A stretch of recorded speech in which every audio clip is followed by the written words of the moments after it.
Ah, yes, ladies and gentlemen, boys and girls, outsiders of all ages, Nintendo fans of all ages. It is The Outsiders, brought to you by Poncho Outdoors. We may get to football, but we'll start with story time after we tell you about Poncho Outdoors because they have great stuff. First off, you might want to check out one of the top 5 fall flannels. They are wonderful, long sleeve as the weather starts to turn. Think about those flannels. I got one of the flannels on myself tonight. They are lovely. Also, remember to go pink in October. Help out Casting for Recovery. 50% of the profits from those pink shirts go to help Casting for Recovery. A great cause. Check them out. PonchoOutdoors.com/outsiders for $10 off your first order. We may get to football, but first off, Chance Mock is here. Bo Edge, the country gorilla, is here. And Duck Hunt Master himself, Jason Dick, in full camo, is here. He's camo, but his gun is not. Yeah, Jason, how are you? I had to, good, man. Good to see you guys. I had to pull this out at halftime on Saturday because of all the ducks that Arch Manning was firing about the place. I was like, we might as well play some Duck Hunt while we're here, right? And so. All right, so if whoever had 5 games in for Jason to turn on Arch Manning, you win on 5 games into the season. Jason, look, it's so bad right now that people that in the Outsiders suggested that we just read from Shakespeare, and then some suggested that we read from Dr. Seuss. Much more my speed. Could you please help us out and just give us a little story time before we have to talk about that damn game? I feel like Carrot Top in that I got so many props for the program today. But yes, if it pleases the court, Your Honor, yes. I would like to now present a reading from one of my favorite books, Green Eggs and Blocking. All right? Excellent. Green Eggs and Blocking by Dr. Seuss. Mm-hmm. Okay, here we go. I do not like blocking, Sam I am. You don't like blocking, D lineman? I don't like blocking, Sam I am. I don't block, defensive lineman. Slow page turn. Would you block them here or there? I will not block them anywhere. But you are bigger than a house. Yet you can't even block a mouse. Oh. DJ Campbell. Yes. Too soon. Too soon. I am big, like a house, but I am weak and scared, like a mouse.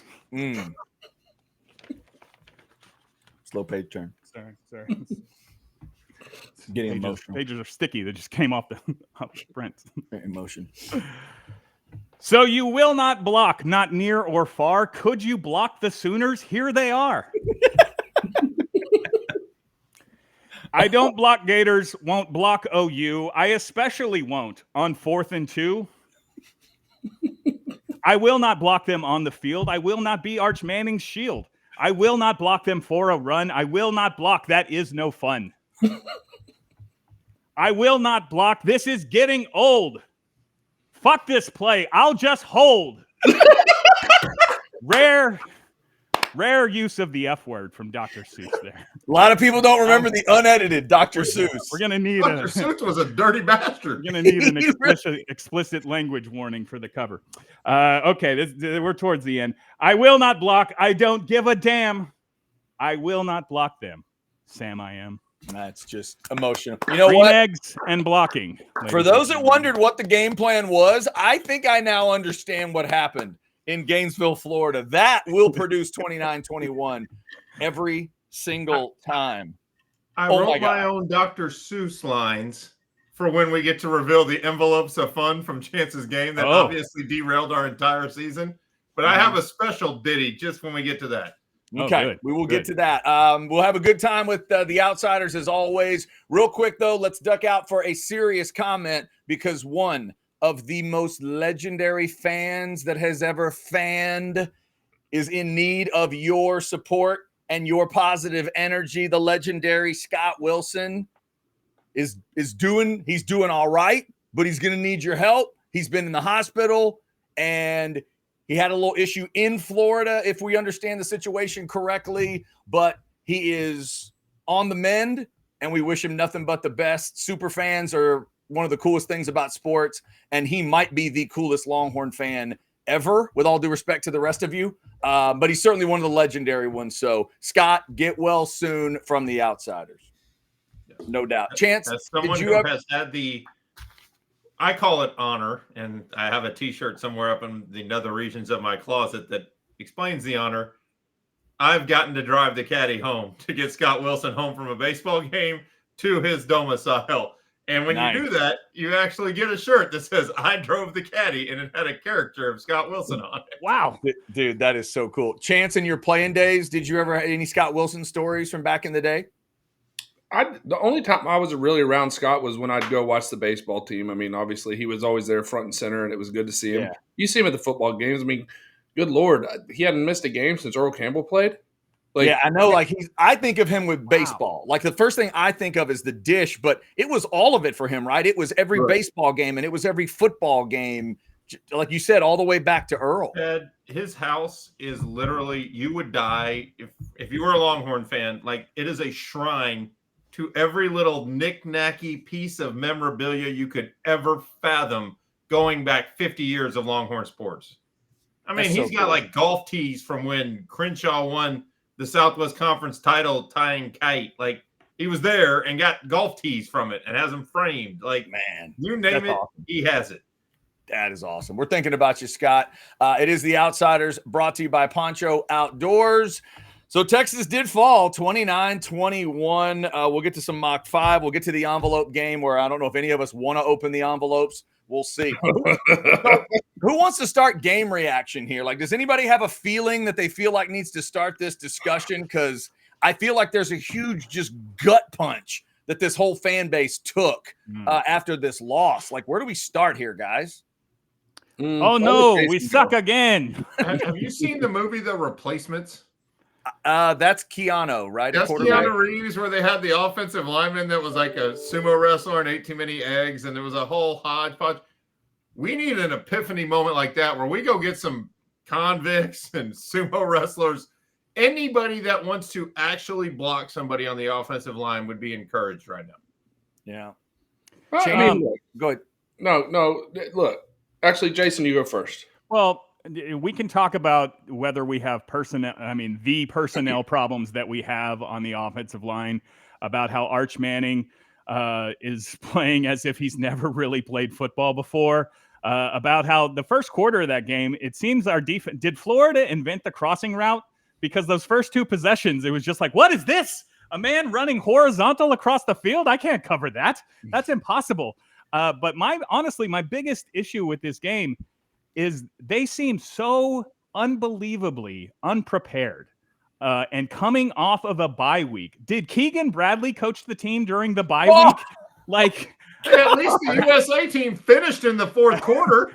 How? Wow. I mean, to come in and have that effort and to not be, have an answer for most of the game to keep people off of Arch's ass, whether it means you have to roll him out or what, you got to be able to scheme around your problem somehow. You're supposed to be the number one offensive mind in college football, Steve Sarkisian. And that it just seemed both sides of the ball, the team was vastly underprepared for this game. Chance, what'd you see? Well, so outside of the obvious being the blocking was absolutely atrocious. The run game was non-existent. What was a shocker to me was that our defense, which Chad, you had me sold, and yeah. for good reason. For good reason. I thought that's the one. It's the thing I was most wrong about, and it's the thing they were making fun of me for Saturday night and into Sunday. I was the one that kept saying they all have to play your defense. Remember, they all have to play your defense, and now they're using it against me. But I get it. I was right there with you, Chad. Like I was. No matter how bad we play with this defense, we can win slugfest, even if it's 17-13 or whatever. Like we can win these games, and it's weird. You feel games very early on, and what I go to, and I looked at my son. We were sitting in Galveston, and it was beautiful. I was out listening to the ocean crashing, and it was awesome, and had frosty cold beverages. And I turned to my son after we force a fumble opening the game and can't stop and get on it. And I was like, those are the things that's a bad omen for the game going forward. It just felt off. And from that point on, my frustration, y'all know I was texting you this. My frustration was everything that we do on offense, everything feels like a struggle. But for whatever reason, the Oregons of the world can just come out and light you up. And then all of a sudden against our defense, this vaunted defense, it's supposed to be so good. They were finding guys open in zones that there was nobody within 8 yards. And I was like, how is their offense looking this good? An offense that turned the ball over 5 times against LSU. Yeah. Don't forget that. This is not the juggernaut of an offense. Right. And Bo, it was true. It was an offense that had gotten healthy. They got everything out of that bye week they could. Lagway's literally practicing, apparently, 7-on-7, good on good for the first time all year. Plus, they've got this freshman receiver that they want to play named Dallas Wilson. But, Bo, it's not all supposed to look that good. It's not supposed to come together that well when they show up. Because the previous week, Lagway's rating was like in the 70s. And to your point, Chad, like, I don't understand. I was frustrated with Arch for almost killing my man, Parker Livingston. He had a ball that all he had to do was throw the ball, and he floats it up there and gets him killed. But I have a lot of frustration with Dallas Wilson, and I'll tell you why I do. Texas recruits these 5-stars. Why do our 5-star freshmen never play like the 5-star freshmen on other teams? Why can we not get guys involved? Where's Jamie French? Wingo still hasn't come of age, has he? Has anybody seen Wingo? What happened to Jonte? Where'd he go? Oh, his uncle's calling into talk shows up north, apparently. Like, the whole thing is just, it frustrates me because you got the helicopter, you got the Lambos, you got the money, what frustrates me is I feel like you get less with so much more than other teams do. And that's where my frustration lies. Like, if we were outmanned, if we went through the years where we just didn't have the dudes, like, you went into this season, you felt like we got the dudes, but why are they digressing? Why are they not playing to their level of football? And I get it why, I said we should have put 70 on teams like UTEP. Why not? Like, for crying out loud, go do it, because the good teams do. That's what good teams do. And we're not doing that. And it's frustrating as hell to me, because I do love this team and I want to believe in Sark. But at some point, guys, like, I'm getting to a point where I'm like, oh, all the fourth down and ones from the goal line against Oklahoma, shutout. Go to 4th down for a chance to go to the national championship against Washington, shutout. Can't get in the goal line in the end zone against Georgia. Can't do it when we're against Ohio State in the playoffs. Like, Ohio State this year in their house, we had 2 opportunities in the red zone. Can't get in. At some point, a pattern starts to form, and that's where my frustration's at. Bo, jump in. So last week, and I'm sorry, everyone that listened to a word that came out of my mouth, I was dead ass wrong. Maybe it's the 87 days I haven't had alcohol. It has completely rotted my damn brain. I'm trying to get it back with the Cheech and Chong's high tea, but my brain ain't working the right way. This is sad. I was literally thinking I might have to start drinking whiskey again so this team doesn't suck so bad. I can't, because if I did, I would die, according to the doctors. But it may actually be worth giving it a swing against Oklahoma. The whiskey that's not on my shelf anymore may have to reappear, or I don't know. But I said that we were scared of showing too much so teams would scheme against us. Teams aren't scared to scheme against us. We run the same generic crap every damn time. Here's our first down play.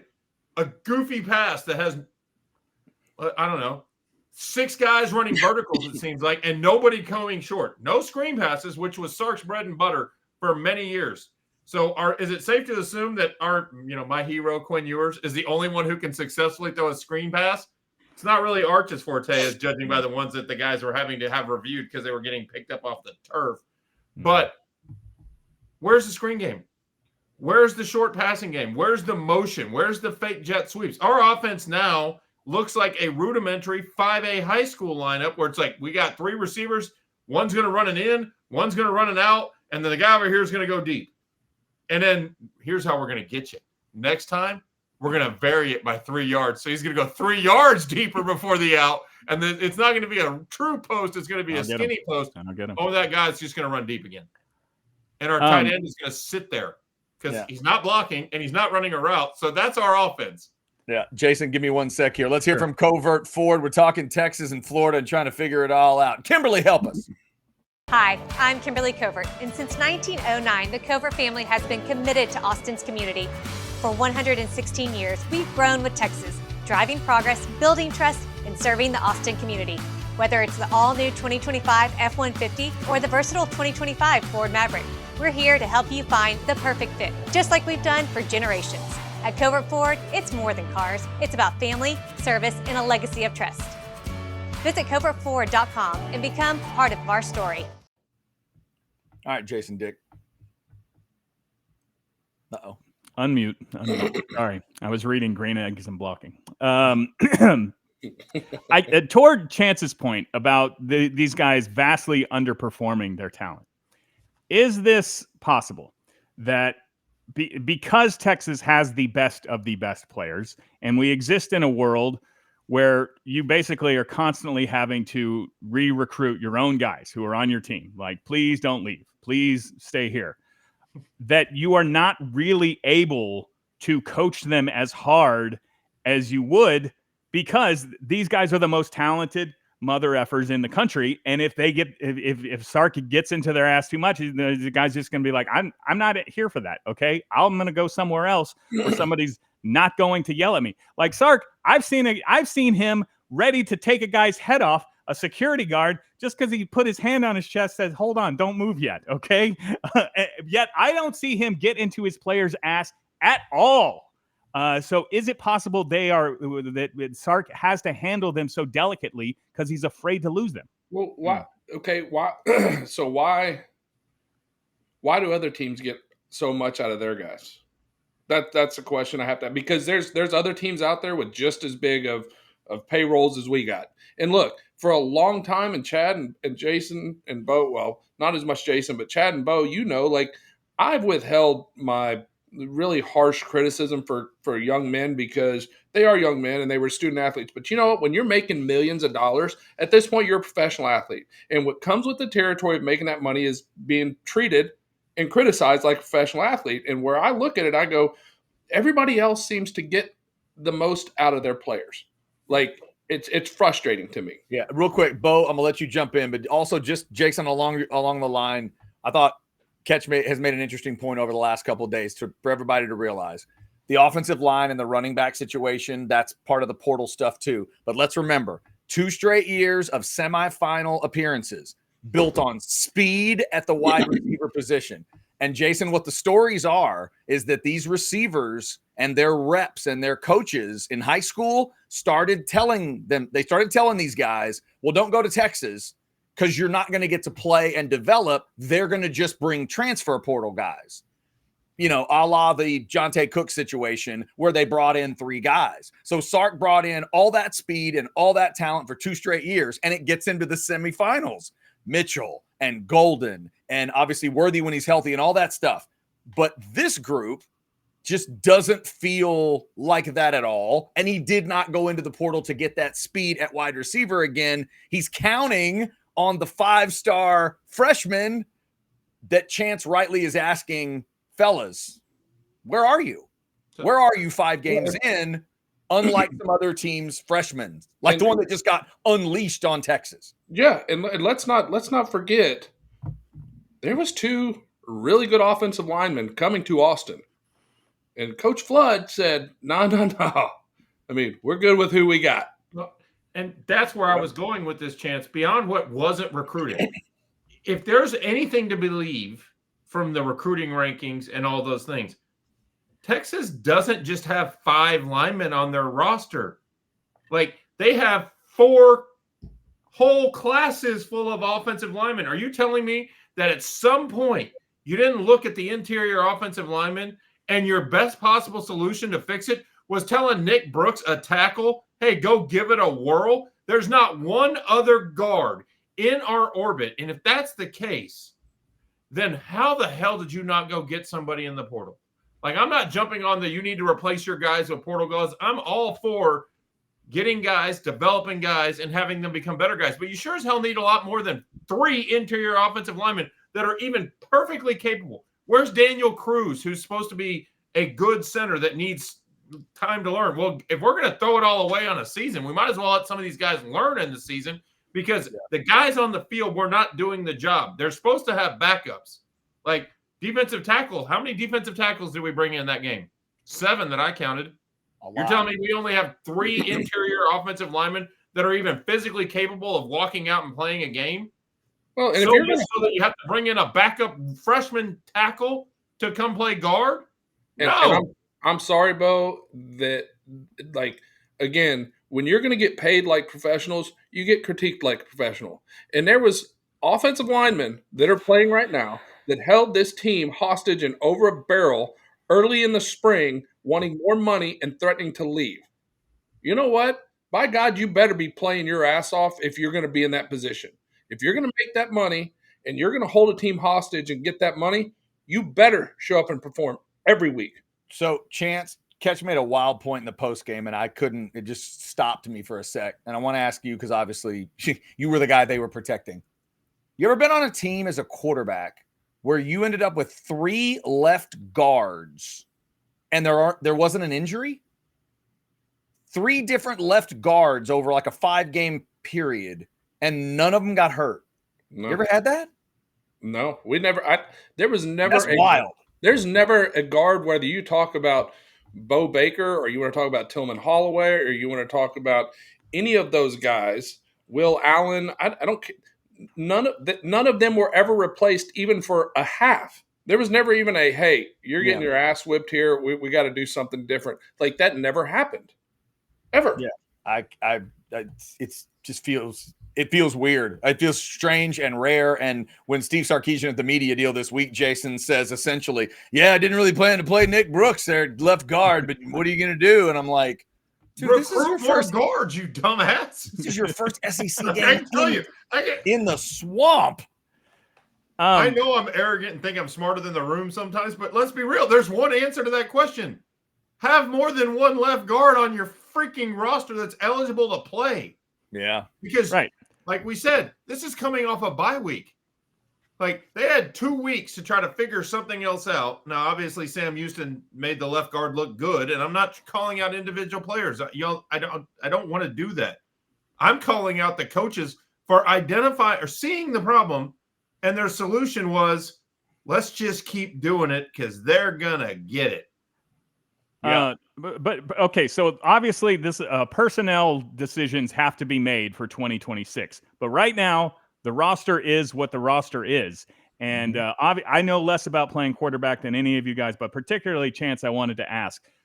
Arch Manning seems as if, like, it's almost as if he's acting in protest of how bad the offensive line is. In that, at some point, my man, you have to take off or throw the ball away. And I feel like it was a dozen times where he's like, I'm just going to stay here. And I know some of them are coverage sacks as well, which seems like another problem. But, like, at some point, you just have to get rid of the ball or get the F out of there, because how many times was it 2 seconds past when a decision should be made, and then he just gets knocked to the ground? Well, and the other, to that point, Jason, you're hitting the nail on the head. I had this conversation with Bo actually earlier this morning. And when you look at Arch, and far be it from me, I'm not. My last name is not Manning. I don't have the grandfather or the uncles that they have, and that's wonderful and all said and good.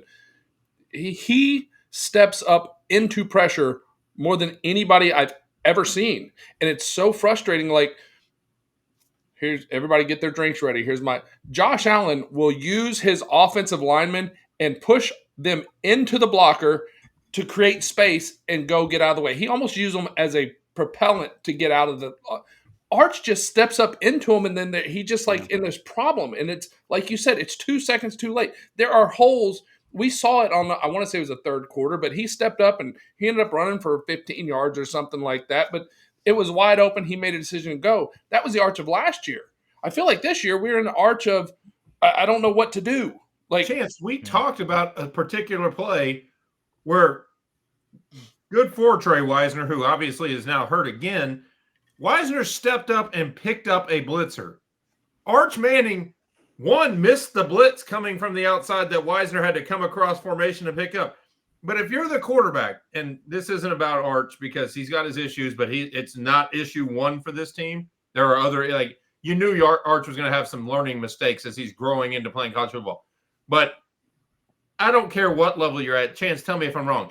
If you fail to identify a blitz from the outside and your running back picks up the blitz, are you going to backpedal to get right behind where the block was picked up, or at least move to another?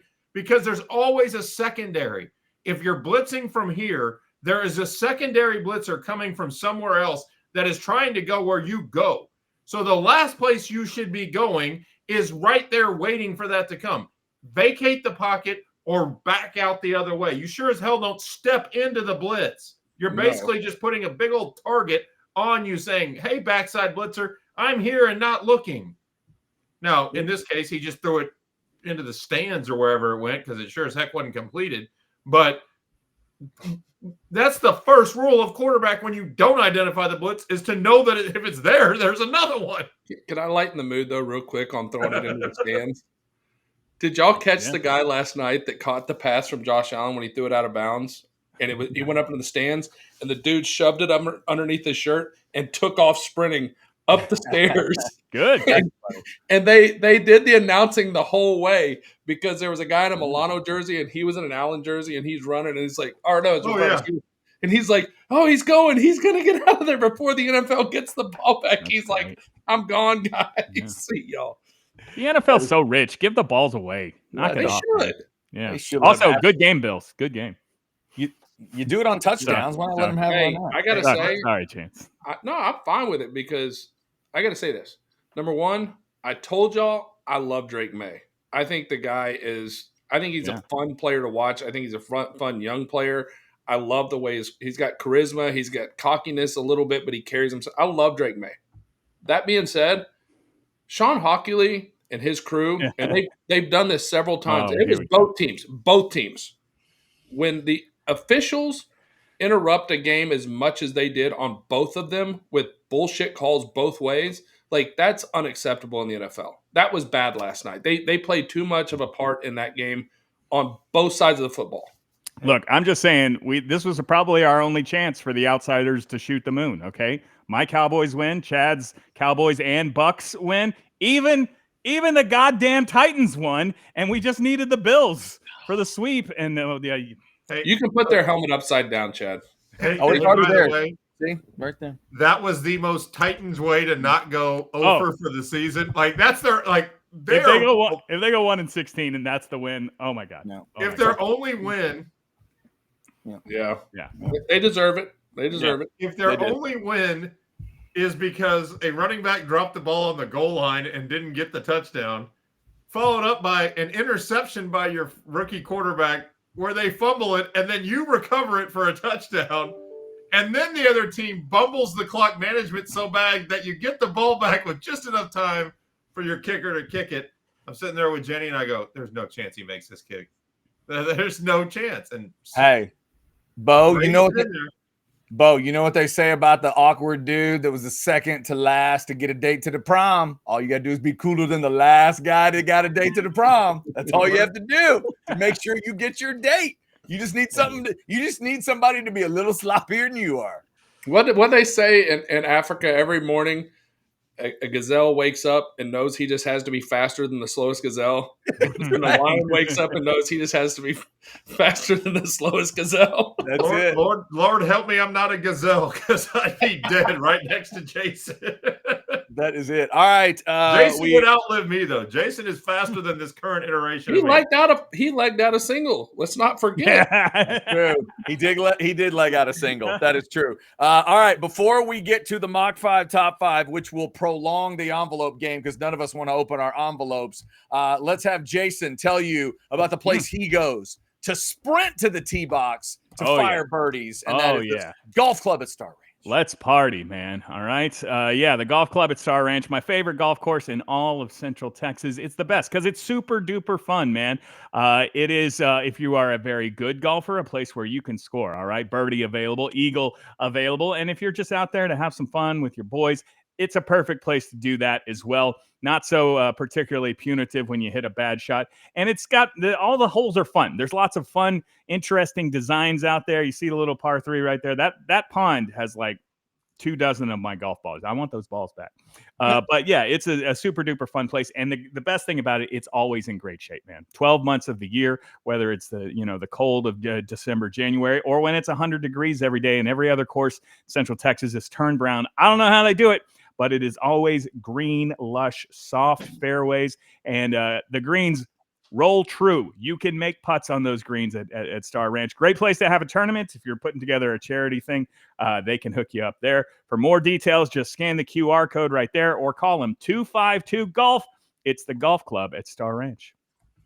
Jason, you are being way too modest. The folks at Star Ranch have counted 24. It's adorable. 48 of your balls have gone into that water. You're almost in there. You're almost in the 50 club. Yeah. Remember, when you hit 2 more into the water, look for your plaque right next to the hole. They'll have that for you to pick up. Yeah. When y'all come out to join Chance and I at Super Cooper, which y'all know y'all are invited, Monday, November 3rd. Slightly smaller event this year because we had a golf cart issue, so we only get to have 30 teams, but that's okay. Wow. There's a waiting list, and some people got tough conversation. Hey, I know you want to play, but you can't. But you guys have your spot, and when we get to 15, Jason, we'll bring a small bucket, and you will hit until you hit the green. There we go. Okay. There we go. All right, let's get into the. I'm gonna just put it there. We'll get into a little Mach 5 top 5 here. Bo tell you about Integral Construction Services a little bit later. Let me throw up the crawl here that'll roll for you. Remember to ask about that nano roof, the Go Nano roof coating, 987-1273. But it is time, and it is really a cleansing edition of the Mach 5 Top 5. Used to be a quarterback. He's been kicked in the gut so many times he doesn't know how, so he's got to talk about it. It's Mach 5 Top 5. He thought they were going to win, and they didn't. All right, Chance. After Florida did that, we're going with your top 5 gut-punching losses. As a fan, I'm assuming any sport is allowed here. What are you going to do? All right. So first of all, I'm going to say this. I think this one more than most of the ones we've done, y'all are probably going to disagree with because they're all personal to us and in our own ways, right? Okay. Are these all Bills losses or 4 of these Super Bowls? Can I just go ahead and write them down? No. There is a Bills game in there, but it's not. Okay. All right. Okay. Go ahead. Sorry. There is, but they won that one. Yeah. All right. Here you go. Number 5. Yeah. I go back to the year of our Lord, 2004, when Texas played Oklahoma. Oh, God. In this ravishing 12-0 game, when I'm on the sideline, and Mike Stoops had zero desire to ever see me in the game because he didn't practice one time to see our spread offense. They knew Vince was playing. They called Max bluff and said, "You're not going to replace him. You're not going to pull the kid out." They put 9 in the box. And I knew if you would just let me go in the game, like we can throw the ball, we can beat these guys. Our defense played well. Our defense held Oklahoma to 12 points. Yeah. You think you could have found 13, Chance? Touchdown and 2 field goals? Did you? Who was your kicker in 04? I forget. Who was that? Oh, could he hit big kicks? Could he hit any kicks? He might have kicked one in the Rose Bowl. I'm not sure. He might have. Yeah, he might have. So anyway, that being number 5. Yeah, that's a good number 4. We're taking it back to high school. The year was 1998. The Woodlands High School was playing Georgetown. The Woodlands High School's first ever undefeated season by yours truly right here. 30 years into the school's history, our first undefeated season, and I threw 3 picks. Oh, no. And y'all know I don't turn the ball over. Like how bad was it though? What was the final? We lost by 3. Oh, you threw 3 picks, but you only lost by 3 points? Yes, and we played at Georgetown. They had just gotten finished filming Varsity Blues, so they had all the movie stuff was still around that stadium. And, yeah, that one sucked because that one I had to wear on myself, and I told my teammates. And, there was a lot of them when you went back and watched film that Guys weren't exactly where they were supposed to be, but you know what? At the end of the day, it's my job to get it done. I didn't take care of the football, and y'all know how important that is to me to take care of the football. I didn't throw interceptions. I didn't turn the ball over. Did you guys know? Did you guys stay at the landing strip till dawn? Is that why everybody played poorly? Is because I had never touched a drop of alcohol at that point in my life. Were you distracted by the Bud Kilmer statue? Is that what it was? I was looking for the hook and ladder. Oh, yeah. Miss Davis. Miss Davis, will you go to prom with me? You know what was so bad about that whole game too was the fact that like we had that was a team that had a chance to go compete for a state championship and we didn't. So that's a gut punch right there. Mm-hmm. That one sounded personal. Yeah, very personal. Very personal. 2022. There was 25 points scored in the final 2 minutes of the AFC Championship game between the Buffalo Bills and the Kansas City Chiefs, and with 13 seconds left. Oh, yeah. 13 seconds. That's a long way to go. We couldn't believe it. You're good, Chance. He can't go that far in 13. Yeah. He did. Spoiler alert. Spoiler alert. Did he have a timeout? I forget. No timeouts. 13 seconds. No, they had to have had a timeout at some point because unreal. When he hits Tyreek Hill, Tyreek Hill catches and takes off. He gets out of it. I don't know. I don't remember. It was pretty amazing. All right. I must have been very personal list. Number 2, this one I would bet you is on most of y'all's list. Yeah. Is 2008.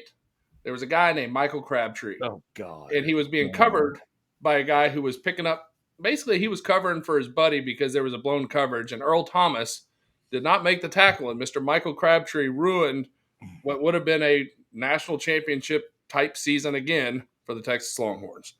Texas Tech in Lubbock, rough. Yep, that's fair. What's your number 1, Chance? Number 1, because it's personal and because there was more to the story of this game pregame and everything else, but it was in 2002 in the same place, Lubbock, Texas, the only game outside of the Red River Shootout that I ever lost in the state of Texas, and I didn't play it. Chris Sims throws a late interception. The only game in which I was on the field when somebody stormed the field. And 42-38? Yeah. Wow. Rough one. I remember that game, but for the score, and I remember one of the guys that Tech had that busted out that day. And was it Nehemiah Glover? Wasn't that his name? The receiver?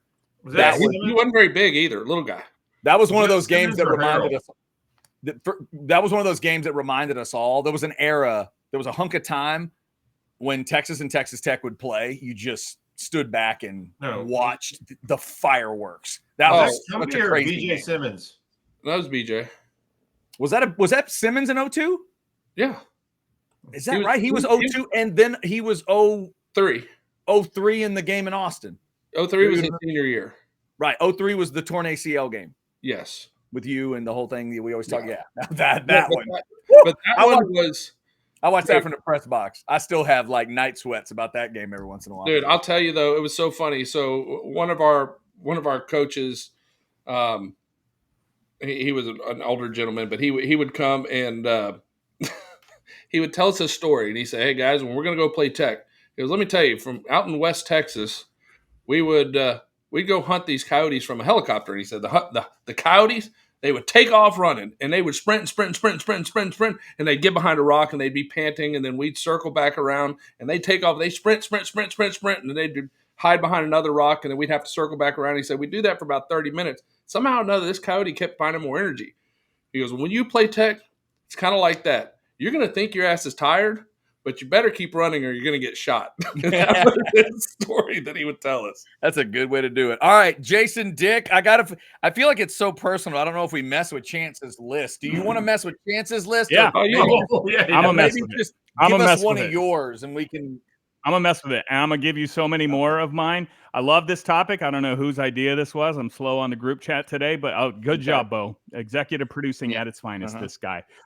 Because, I got so many of them. And in fact, I don't know if I'm glad or I wanted to do Halloween 2008, Texas at Lubbock. Blake Gideon, I'll never get over it, man. All right, catch the ball. Just catch a goddamn interception, and then I don't have to deal with that. And it might have even been for the best, guys, because I watched that game on a cruise ship at the Schooner Bar or something. And there was a USC fan on this same cruise as me, and he was just in my face that whole night because, Texas was behind the whole game. And I was like, Colt's going to bring us back. Colt's going to bring us back. And when he does, I'm going to throw this guy over the I'm going to throw him over the side of the boat. And so I'd probably be in jail for murder right now had that not happened. So I love that one. I could pick so many Texas games. The last 2 national semifinals. Yeah. I don't remember what year. Texas OU, Roy Williams, the bad one. 02. Superman's over the line. 01. Sorry, 01. Yeah, that one's not cool. Here, quickly, I've got them for all of my teams. San Antonio Spurs, Ray Allen, Game 6 versus the Heat. Yep. Tim Duncan is on the bench for some reason. The World Series in 2011, Rangers and Cardinals. I was at Game 3 when Albert Pujols refused to stop hitting home runs. But more importantly, was it that game or that game went 7 games? Nelson Cruz is playing right field. And if he can catch a goddamn fly ball at the warning track, they're going to win the World Series. His name. But they did not win the World Why'd you say Series. His name? But come on. Since you already got Texas Tech Halloween Nightmares in there, I'm going to go with 2006, my favorite football player ever, Tony Romo. First, Tony Romo has always been my favorite football player until he got in the booth, and now it sounds like he's just like an excited aerobics instructor. He's like, Jim, they're going to run a screen pass, Jim. This is going to be great. But 2006, it's his first year as the starter. I don't know why he's holding on the field goal team, but it's an extra point. He fumbles the snap. He tries to run. They lose to the Seahawks in the wild card round of the playoffs. And forever, Tony Romo, who is one of the greatest quarterbacks in NFL history. Fight me.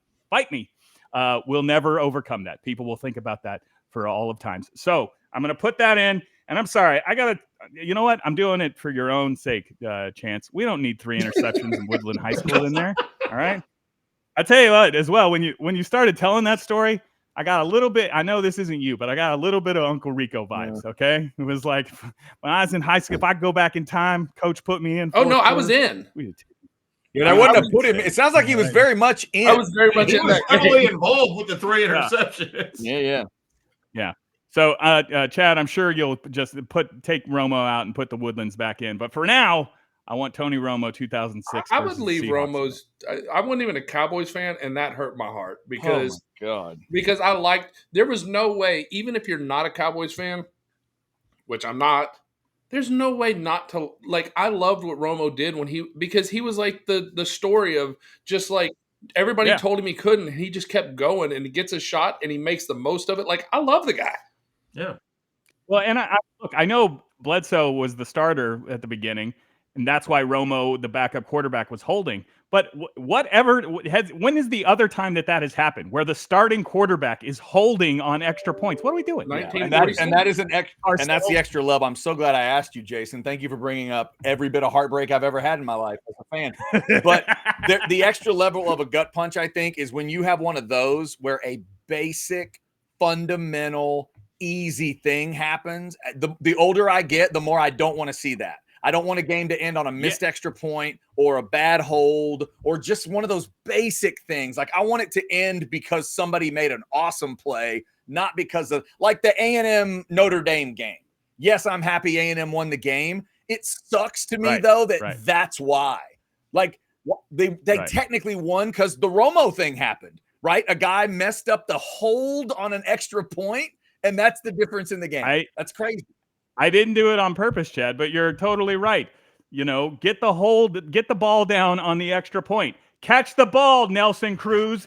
Intercept the ball, Blake Gideon. There it is. All kinds of heartbreak around.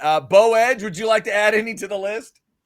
I would. I don't know what I'd take off because Jason was very impassioned with his plea, but I'm a Titans and an Astros fan. So, yeah, I've been through a little bit of heartbreak in my tenure. But there's one Titans game in particular when they weren't the Titans yet. They were the Houston Oilers. And aforementioned Buffalo. And this will jog your memory banks because it was a former co-host of yours whose house I was at when this event transpired. I was at Hugh Lewis's house. He lived right up the road. His son Hassan was one of my friends from middle school. Yeah. And me and Hassan decided at halftime that we were going to ride our bikes over to 7-Eleven to get some Slurpees and some snacks and crap because the game was over. And you, and all his wisdom, guys, they play 4 quarters in the playoffs. Anything can happen. And they're up 35-3. I think we can go get some snacks that you didn't acquire at the HEB. Way to go, Hugh. There were HEBs then. Yeah. I never have seen you, Lewis, in my entire life since then. And it's probably 200 times where he doesn't bring up the fact that I left and told him teams don't blow 35-3 leads. They don't. That's it. They did in that one particular instance, and therefore that's on the list to me. And it involves the Bills, so you should be happy. All right, we'll throw that onto the list. I don't know that I have anything that needs to get added to this list. If Jason's going to throw the Romo's a classic. So, yeah, mine would all be kind of personal, like Aggie stuff. We don't need to have that in there. We don't need to have a drop ball in an overtime against Auburn last year or Appalachian State or Southeastern, Western Louisiana Tech, whatever that was against Corey Pullig. The hell. There's all kinds of things we could bring up there. Is 77-0 a gut punch or just a complete? That's just an ass whipping burial, right? That's just an ass whooping. That's not really. That's like UCLA 66-3. Exactly. Yeah, it's a different gut punch. Once the ticker just started going like this, you really don't give a shit how far it goes. It's over. So I'll leave. Because of the personal side, we got to leave the 12-0 in there for Chance because I can't think of that game without thinking about him. I'll leave the Romo in. Bills Chiefs was unreal. That had to be the gut punch of all gut punches. I'll leave it in. The Crabtree's got to stay in. Chance, I'll take 0-2 out and put the comeback in because I'm just a bitter Cowboys fan. So that's going to have to go to number 1. I know why 0-2 hurts you. Yeah. But I'm going to put the 35-3 comeback in because Bo mentioned it. So no, it's true. And the funny part is, like, at that point in my life, I had never been to Buffalo. I was a Lovey Blue guy, so I got to I didn't even get to enjoy that as a Bills fan. Like, that's the worst part. You weren't even a Bills fan yet, right?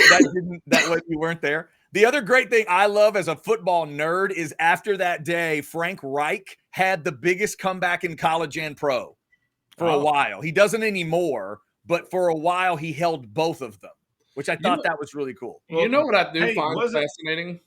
Go ahead, Bo. I was going to say, wasn't he the coach of the Colts, though, when they had the largest comeback by the Vikings when Kirk Cousins did it to him when he came back from, I want to say it was 34 down in the second half. I think you're right. Yeah. I think you may be right. He was involved. Yeah, he was on the other side of it. Yeah, I think you're right. Something about that guy and come back. He's like, guys, I'm telling you, they can come back. Yeah, right. If Frank Reich tells you, you want to believe him. Kirk O'Brien's over there is going to find a way to beat us. Keep playing. You know what makes sports so great, though? Like, every one of these things that we've listed on here, yeah, they're gut punches to us. But at the same time, like, they're great memories, like, for the Chiefs fans on the 13 seconds. Like, they'll talk about that till the day they go. Like, there's two sides to every coin, like the Crabtree deal. Texas Tech fans, that was the greatest night in their life. Like, that's what makes sports great. It's not like, I don't want to bring a stupid world event, but, like with 9/11, there was nothing positive about it for anybody. It's just a dark day.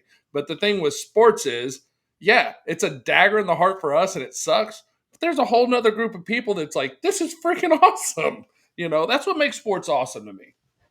There you go. All right, there's your Mach 5, top 5 gut punches. Certainly Longhorn fans, you take one in Gainesville. We'll see if they can bounce back. We got 2 shows this week. Of course, we debut here 10 a.m. on a Tuesday. If you're listening then or anytime during the week, we appreciate you. We'll sneak in one Friday at 10 a.m. as well, like we did last week, since it is Texas OU, and we'll do our picks. Integro Construction Services brings you the Mach 5 top 5. Let's have Bo tell you about Integro, and then we'll open our damn envelopes. What's More up, Bo? gut punches to come, folks. More gut punches on the way. The next gut punch to your roof could be the last one. So that wasn't the best segue in the world, but I'll do my best. Integro provides the energy boost that makes your roof gain 5, 10, even 15 years of life. It also extra protects it against wind up to 150 miles an hour, sun damage, rain damage, hail damage, all of it. Forget about using your insurance to replace your roof. Take care of your roof with the Go Nano technology. They can come and spray it in less than a day. In and out, your roof's protected. 987-1273. Integro Construction Services is the only licensed dealer of the Go Nano technology. There's a bunch of variants out there, but the best is Go Nano, and that home is Integro, 987-1273. There you have it. Shout out to Integro. All right, gentlemen, it is time for something nobody's looking forward to. I don't know, maybe somebody is. Maybe somebody got something right. We will see. Hang on. The envelope game is about to happen, and real quick, let me just give a little love to Battalion Fire Protection. They bring you the envelope game now each and every week. Shout out to Battalion 755-6569. They will help you out. All right. Does anybody care to go first on the envelope game?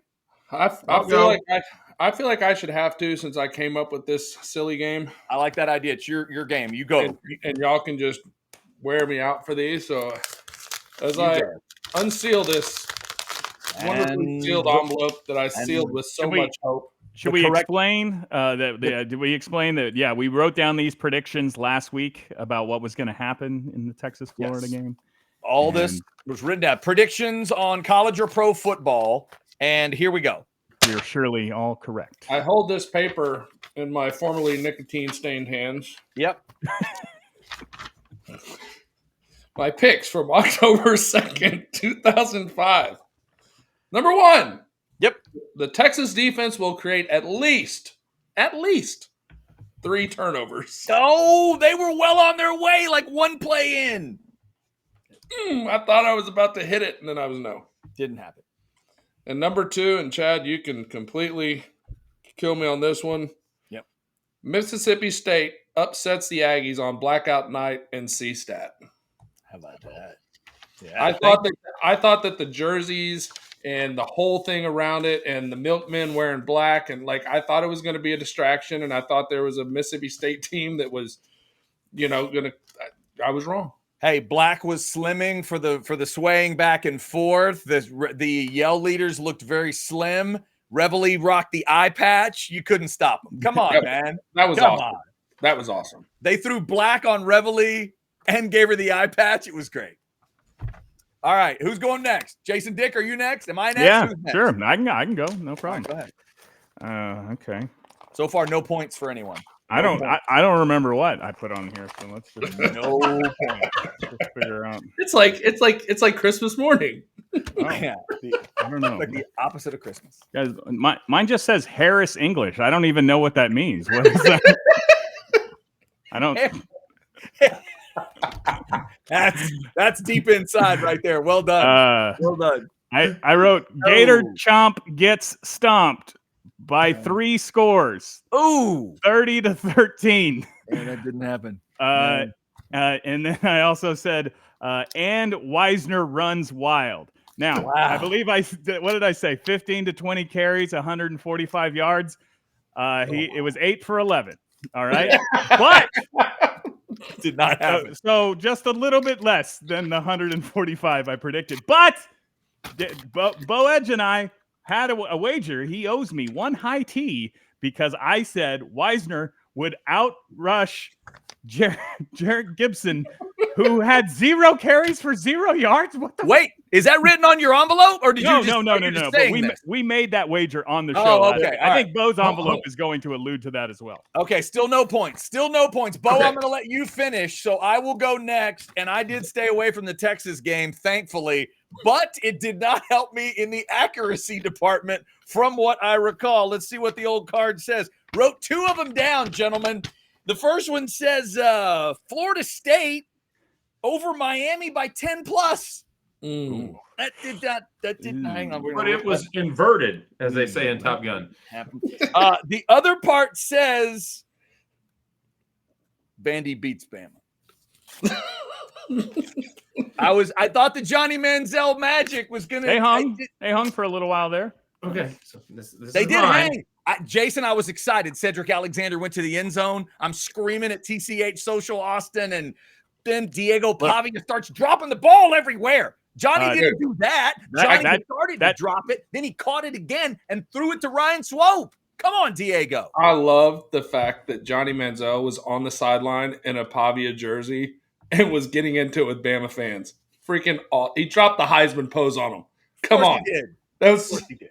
Look, that game plus the Texas game, I am way more nervous about November 1st now than I was Texas Vandy than I was previous. Hey, you should be. Weekend. That's a legit. We've known for all. I mean, if you're watching that team, you knew they could come in here and cause some danger. Now you know they can do even more. Like they can absolutely come in here and beat Texas. The University of Texas has to have the most lawyers of any college football team out there. Can we get Diego Pavia ineligible by then? All right. He's been in college since like the 90s. They're going to try. I'm hoping we can make him eligible for a 7th year here. They're going to try. Okay, 0 points have been awarded. Boaz, you are the only shot at points. What's in the envelope? Okay. Well, so let me start by saying me and Chance didn't discuss it in advance, but my bold pick was Mississippi State keeps it within 3 or wins the game outright. I thought them changing the yell leaders into black was like I think they were thinking too less, but they came out and showed out. So for my second prediction, which paralleled with what I was talking about on the show, I actually wrote my own Dr. Seuss line. So Jason, tell me if this is worthy of your book. All right. Maybe the Texas offensive line would be fine if Coach Sark called runs to number 9. Powerful runs that gain yards. Because the quarterback holds the ball too long. Arch causes pain. Sorry, that was my haiku. Wait a minute. You just went from a Dr. Seuss to a haiku? What was that, a weird little poetic left turn? I wrote this on Saturday after many high teas. I was going to say that was the inspiration for Jason's Dr. Seuss. we panicked and finished as a sonnet. Is that okay? We started as a Dr. Seuss, then we did a haiku in the middle. And we landed. My prediction was Jarrett Gibson over 100 yards and a touchdown. Considering he didn't even get a carry, I think I whiffed on that one. No points. Yeah. No points in the envelope game. I blame the coach because much like Jason's Trey Wisner, if he would have got the 15 carries Jason said he needed, he might have got to the yardage total that Jason said he could have. Not really, but we can pretend. Jarrett Gibson, if he got a carry, could have ran for 100 yards and a touchdown. In the second show of the week, we will do the envelope game again and again. It is brought to you by Battalion Fire Protection. Okay, that's what it is. Bo, that was a beautiful, beautiful haiku. H-I-G-H coup. All right. That was H-I-G-H. Yeah, it absolutely was. All right. Jason Dick, I believe, has not only one, but maybe a double dick move to tell you all about. Before that, let me show you. I have a new, because I know Chance is a fan. Chance, I got a new doodle hat to show you. Are you ready? Oh, yeah. A new doodle hat design. We now have 2 Longhorn doodle hat designs. Take a look at the dude. Look at that. Look at that bad boy. The snorting Longhorn doodle hat. That's pretty good. How cool is that, boys? Look at that. Plus, look. You go. Little beige, there's the kid and there's grandpa. There's the kid and grandpa. We go here. We got the cat. We got the hog over here if you need it. We got there's Chance's favorite. That's him. There's Chance's favorite leg day bird, the doodle bird. Come on now. Got the elephant. Got the duck. Got the frog. There's that other Longhorn. Very cool. The other Longhorn looks like that it's been drinking those high teas with Bo. That other Longhorn looks a little bit sauced up. A little Texas State, little pony up if you need it. I like the pony. That's very cool. And then you got a lot of other great stuff at Last Stand Hats. Check them out. They are the True Fans brand, of course, and they have the Outsiders hats as well. We tell you about the Outsiders hats all the time as I spill things in the room. 12 different color combinations of the Outsiders hat, the legitimately worth a shit hat if you want to check it out. Get that, get it done, and I'll throw up the Last Stand hats so you can get that code Outsiders10. Make sure you use it when you make your order at Last Stand Hats, whether you're getting the doodle hats or whatever you got. Maybe get a doodle hat for the kid and get a regular hat for yourself. It'll be fantastic. If you have 6 kids, that's 6 doodle hats you got to order. Make sure you use the code Outsiders10. All right, Jason Dick, double dick move. Bear down, boys and girls, because we're going for 2 this week. And we've already kind of referenced both of these situations. The first one I'll just do very quickly. I don't understand what's going on with Jarrett Gibson. Is there intel on this? Because when I Google, the guy, he's basically been our backfield for a month, got 0 carries versus Florida. If you Google Jarrett Gibson right now, the first thing that comes up is a feel-good story from friend of the program, Babalu, who he talked to Jarrett Gibson's mom because he's from Gainesville and how excited she was for her son to come home and play in front of his family. And he gets 0 carries. So Sark, dick move, because it doesn't seem there's an injury. If he's misbehaved, healthy, I don't know. Look, at the very least, Jason, he needed 3 reps at left guard. At the very least. Right? Give him a shot. Correct. Hey, you talked about the transfer portal. Yeah. And you want to talk about, I don't know, you go back to your hometown in that situation when you can't get anything going and you don't even give the kid an opportunity. Right. A swing pass chance, something. Yeah. A the touch. only play they brought him in for, he was a decoy on short yardage where they faked the lead back handoff and did some goofy pitch out of it. Yeah, I don't get it. I don't know what's happening there, but this next one, I mean, there's 0 chance he's on this team next year because if I'll help him fill out the paperwork to transfer if that's how dirty they did him. Damn, we can get that far. I mean, it cost me my envelope game. Damn right. He rhymed your name, Jarek. That's how much of a fan. That's the only thing he rhymed. That is the only thing he rhymed correctly was your number and name and everything. 9 and 9 definitely rhymed. That worked. Yeah, you did a good job. And then run. This next one is much more fell off a cliff like our team. Personally hurtful and financially hurtful. And I do want to congratulate Mr. Edge on his Tennessee Titans finally getting a win. But I had the Arizona Cardinals in my big money survivor league. Okay. This is a league that I won 2 years ago for $33,000. And that was quite key because that was the very beginning of me losing and not looking for a new job. But that will not be happening this year as I had the Arizona Cardinals who were up 21-6 in the fourth quarter and life was good. And is it Amari DiMercado? If you had an 0-4 fantasy team, you probably picked him up in waivers last week, and you were excited when he's on a breakaway touchdown and gets to the goal line and then just flips the ball out the back of the end zone. It's reviewed, and they said he let go of it too fast, fumble, touchback, no points. But it's 21-6. We're fine. Okay, everything's good. But then the Titans drive down, score. They're driving again, and then the Cardinals pick it off. The guy goes to the ground. I'm like, good, seal the game. That's it. It's over. But in the process of falling on the ground, fumbles the ball. Oh, don't worry. There's 3 Cardinals standing right there. Well, one of them kicks it into the end zone where it's recovered by the Tennessee Titans for a touchdown. That was a wild one. And then, everything Bo said, the clock management, and then they get the game-winning field goal at the end.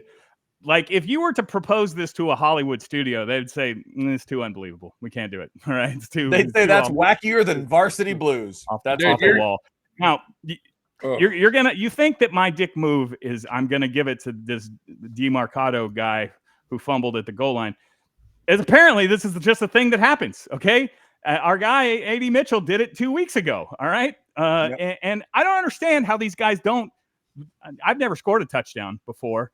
But how do you just not run halfway through the end zone before you do it? I believe it to be the equivalent of shooting at the wrong basket in basketball, which you never see at that level at college professional basketball players shoot at the wrong basket. If there's a rebound available, Angel Reese would do it. If you have a moment for a quick story time, Bo's brother-in-law, my middle school best friend, John Livingston, shot at the wrong basket 3 times in a row. Luckily, he cannot make from point blank range. The Angel Reese in him is strong, but he was going to keep shooting until I ran over and stole the ball from him. I'm like, what are you doing? That's their basket. Stop it. But that never happens in basketball. Yet you see these guys fumble the ball too early at the goal line all the time. However, my beef is not with DiMercado. It's with the National Football League. We talked about this a couple weeks ago when we were talking about Ryder Cup envelopes. What's the worst rule in sports? If in football, if you fumble the ball and it goes out at the 1 yard line, you get the ball at the 1 yard line. Okay? If you fumble the ball and it goes out in the end zone, the other team gets the ball. Yeah. Move the ball back to the 1 yard line and let them have the ball. No. Fumbling the ball out of the footballs are weirdly shaped. They bounce weird. Okay, Jason, you know what else is weird about football? There's two places where they paint a lot of stuff. It's a special area. It's a special area for a reason. It's where Chance wanted to go. It's where Chance and his teammates wanted to end up. It is the end zone for a reason. They have pylons there. There are cameras in the pylons. It's a special place. If you fumble into the special place, the other team gets the football. Not all. I'm calling an audible. We got to a segment where Chad is talking about special places, and we're an hour long. We really need to think about cutting this off. If I was a coach, the rule would be simple, Jason. You got to step on the paint. You have to step on paint. Before you let go. I mean, they need to. Because here's how it works. These people. This is how it works. Now that we have NIL, it's real simple. As you carry the ball into the end zone, you step on a letter or you step on paint. Or at our next home game, if you don't and you drop the ball and you cost us, at the next game, you will swap either your NIL or your game check with the person that paints the end zones, and you have to paint the end zones for the next game, and you will not play. Let's be clear about what will happen if you don't respect this process. Look, we respect the ball until we step on paint. I love that. However, I still think the rule is terrible. So to the rule makers, I say dick move. And if Bo says we're going to cut this part off anyway, I have a not so family friendly analogy I'd like to get into. I wasn't going to do it, but since we're in edited out time, I've never scored a touchdown, but I would imagine the euphoria that is associated with it. Sometimes kids, when a man loves a woman, they are together in a holy sense. Okay. They make love to each other. Okay. And what does this have to do with your friend and my sister? I will just say that in the moments before the climactic moment, I wouldn't trust my brain, okay? Don't give me long division to do in that moment. So is it possible that these guys who are about to score a touchdown, oh my God, they just have orgasm brain? And they're like, I don't know what to do. Should I hold on to the ball? Should I drop it right now? Okay. Yeah. First off, Chad, do not edit that out. Now I'm sorry I said special place. Okay. That's really my fault. That's on me. Real quick, Chad, though, before we go, I was gonna say a dick move was the fact that I lost $820. Well, I didn't lose it. I didn't win $820 because I had every prize pick I possibly could have all day yesterday. But the one guy that I had in every one of my lineups was James Cook for an anytime touchdown, and that's the only thing I didn't get. Damn. And knowing that Jason lost thousands of dollars because of the debacle of the Titans, no longer do I feel bad about my $820. You know, when you pick the Arizona Cardinals, I got what I deserved, okay? Their quarterback was concussed by a shotgun snap to the face. The ball's bigger than he is, though. That's not fair. That was quite a moment. I was waiting. If he'd been taken out of the game after that, it would have surpassed the butt fumble, I think. Oh, I don't know. There's a whole other dick move of the week. Yeah, the butt fumble may be being surpassed. I was going to say, we're up to felony charges now for Mark Sanchez as we record this show. He doesn't want to be remembered for a butt fumble anymore. He probably won't. He's going to be remembered as a guy that stabbed a 70-year-old Uber driver drunk. Man, that's a whole nother level. Nother level, Mr. Sanchez. All right, we will not get into that story too much because that might get us in even more trouble. On our way out, we remind you it is The Outsiders presented by Poncho Outdoors. Again, I got a little poncho on tonight. Chance is rocking a hoodie. Hoodies are so comfortable. Bo's got the hoodie on. What is that, a sand? Is that a beach? Is it a salmon? What is that? Much like the Longhorns championship hopes, it's actually called Sunset. It's going down. Good point. That's well done. Sunset. And then Jason's rocking a camo version of the hoodie. I would say much like the Longhorns championship hopes, well disguised. Well disguised. You never see us coming. You cannot see it. Yeah.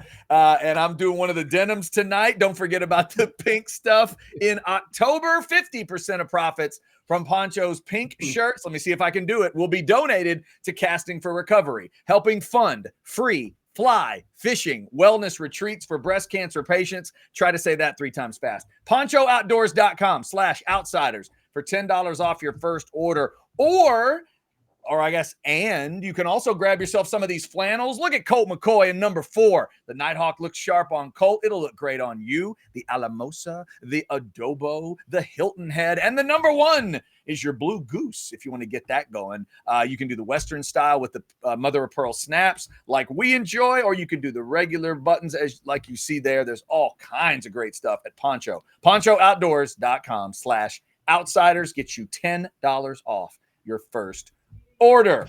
All right, Mr. Duck Hunt, you got anything else? Any other ducks to take down? That's it for me. I feel like I've done enough. All right, I got too many props going over here. You probably have. There he is. There it is. Green eggs and blocking, ladies and gentlemen. I bought this today for that joke. Okay, for one joke, I bought a goddamn duck hunt gun. That is awesome. Thank you all for liking, subscribing, and getting your notifications. And again, we will hit you on Friday morning, 10 a.m. debut for the Pick'em Show. Who's going to pick Texas and who's going to pick OU? Find out. Is it bad enough that these Texas fans might actually pick OU? We'll find out on Friday. Jump on in. Remember to jump into the comments. Give us your thoughts, your best gut punch or your worst gut punch losses as a fan. Jump on in the comments. We'll discuss it there. Thank y'all for supporting us here at Orange Bloods Live. Until next time, we are the Outsiders, and we are legitimately worth a shit. See ya.